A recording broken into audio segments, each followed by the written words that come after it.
Oh my god!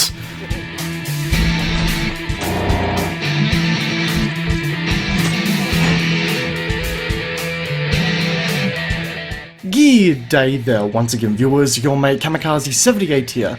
A good year and a bit ago, a little indie dev first-person milsim game made an appearance on the market with the goal of being a realistic yet approachable shooter that took place on maps of massive scale. That little shooter was titled Squad, with its first alpha version of the game creating an experience that focused on large-scale, dynamic, team-orientated infantry combat. Very little information on the HUD, and the tools of each class made communication extremely important, and set the game up to be a true competitor against other milsim titles like Insurgency and Arma if the developers were willing to continue work on the game. Turn the clocks forward to earlier this week and Alpha 9 hit the game, and with it a collection of features and improvements that really shows how keen the developers are to push this game to the next level to make it a true competitor. This update has completely changed the game from just a standard infantry skirmish simulator to something so much more in my humble opinion, and has therefore changed my opinion on whether the game is worth the $40 price tag.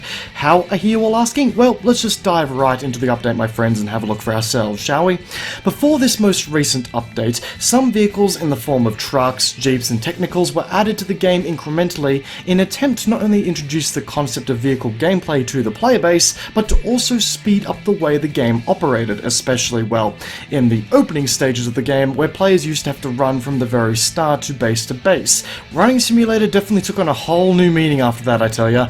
But now, with Alpha 9, things have changed up once again with the implementation of a convoy of both tracked and wheeled APCs, ranging from BMPs, BTRs, BRDM2s, MT, LMB APCs, and a striker tank, as well as some new AT jeeps and technicals that act as a direct counter to these new armoured beasts. And, best of all, motorbikes. In tandem with the addition of the brand new vehicles, a new heavy AT class has been released for certain factions, which packs the firepower to deal with the Striker APC in particular, and even more weapons have been added to the game as well, just for standard infantry classes. So yes, the short version of all of this is that new vehicles are cool and the game is no longer a running simulator, but with the addition of the more recent vehicles in combination with the older ones, the game has evolved from simple infantry skirmishes to all-out war with armor columns changing the tide of battle when used right, or backfiring horrendously when used wrong. The best part about these vehicles, and the way they play in the game currently, is that they are both intimidating yet easily counterable. For example, if a BTR rolls into an engagement,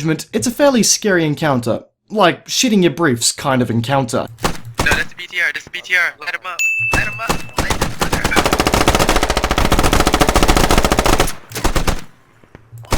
Yeah, light him up. There's a second BTR coming right down the road. Right to the first one. Oh shit! Where's the AT? Oh my god.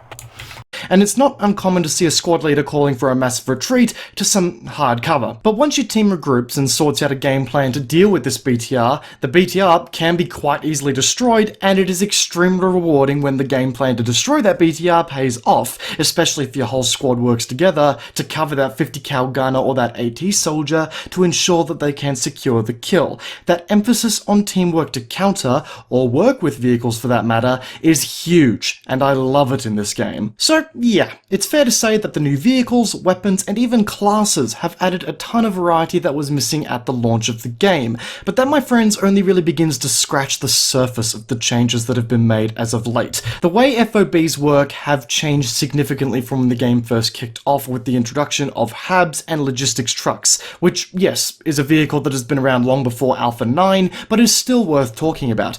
Prior to Alpha 9, the radio fixture not only enabled the construction of an FOB, but also acted as the spawn point for the FOB. Now, back when this was the case, a FOB would commonly degrade down to a spawn camp where the defenders would spawn in, get brutally murdered by about 10 guys staring at the radio itself, rinse and repeat until the attackers were happy enough with the size of their E-beam. Fast forward to Alpha 9, and the role of spawning in soldiers has been delegated to the HABs structure, which is essentially a protected bunker that gives infantry a little bit of cover when they spawn in. Now, don't get me wrong, a good old-fashioned spawn camp is still possible to happen, it's just a whole lot less likely after Alpha 9. Anyway, moving on, logistics trucks are now also a cornerstone for FOB creation, as they act as the main flow of supplies to an FOB, which tends to make a lot more sense as opposed to a big radio setup appearing out of a squad leader's ass for no reason like how it used to be, but yeah, now logistics trucks can be the make or break between holding and losing a key position, whether you need an FOB or simply need a resupply after a lengthy engagement.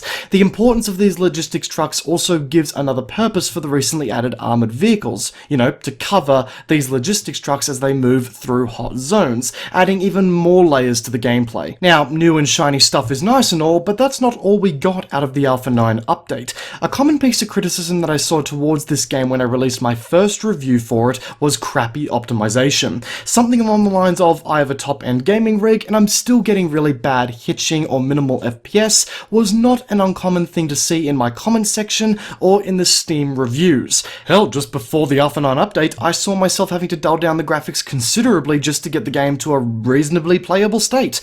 But no more is that the case. I'm not 100% sure what the developers have actually done here, but what I can say right now is that the game is running like a dream, even on higher end graphics settings in pretty big firefights, even on older machines like mine. This is a 3-year-old at least gaming rig, and it's still handling the game on higher end settings like a boss. Drops below 30 FPS are rare, and the appearance of hitching has been brought down significantly, and crashing, well, I haven't crashed once since the game was updated.